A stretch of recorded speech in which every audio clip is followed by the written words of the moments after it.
ഷിഫ്റ്റൊക്കെ കഴിഞ്ഞ് ക്ഷീണിച്ച് വരുമ്പോൾ കഴിക്കാൻ പറ്റിയ ഒരു അടിപൊളി തട്ടിക്കൂട്ട് പൊട്ടറ്റോ റൈസ്. ഒരു പാനിൽ എണ്ണ ഒഴിക്കുന്നു, ചെറുതായിട്ട് അരിഞ്ഞ പൊട്ടറ്റോ, മഞ്ഞൾപ്പൊടി, മുളക്, ഉപ്പ് ഇത്രയും ചേർത്ത് നന്നായിട്ടൊന്ന് ഇളക്കി ഒന്ന് ഫ്രൈ ചെയ്ത് മാറ്റി വയ്ക്കുന്നു. അതേ പാനിൽ തന്നെ എണ്ണ ഒഴിക്കുന്നു, ജീരകം ഇടുന്നു, കറിവേപ്പില, ചെറുതായിട്ട് സ്ലൈസ് ചെയ്ത സവാള, ശേഷം നന്നായിട്ട് ഇളക്കി മുളക്, ഗരം മസാല, ഉപ്പ് ഇത്രയും ചേർത്ത് പിന്നെയും നന്നായിട്ടൊന്ന് ഇളക്കി വേവിക്കുന്നു. ഇനി ഏതെങ്കിലും നേരത്തെ വേവിച്ച് വെച്ച അരി ഇടുന്നു, നന്നായിട്ട് ഇളക്കുന്നു. അവസാനം നേരത്തെ വറുത്ത് മാറ്റി വെച്ചിരുന്ന പൊട്ടറ്റോ, നമ്മുടെ തട്ടിക്കൂട്ട് പൊട്ടറ്റോ റൈസ് റെഡി. ഇതിൻ്റെ കൂടെ നല്ല കട്ട തൈരോ നല്ല പപ്പടമോ ഉണ്ടെങ്കിൽ അടിപൊളി.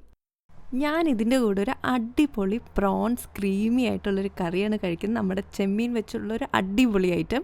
അപ്പോൾ ഇതിൻ്റെ റെസിപ്പി ഞാൻ നാളെ പോസ്റ്റ് ചെയ്യുന്നുണ്ട്. So stay tuned. എല്ലാവരും ചാനലിൽ നിന്ന് സബ്സ്ക്രൈബ് ചെയ്യുക. അതാകുമ്പോൾ ഞാൻ പോസ്റ്റ് ചെയ്യുന്ന അപ്പം തന്നെ നോട്ടിഫിക്കേഷൻ വരുന്നതായിരിക്കും. So thank you for watching. By.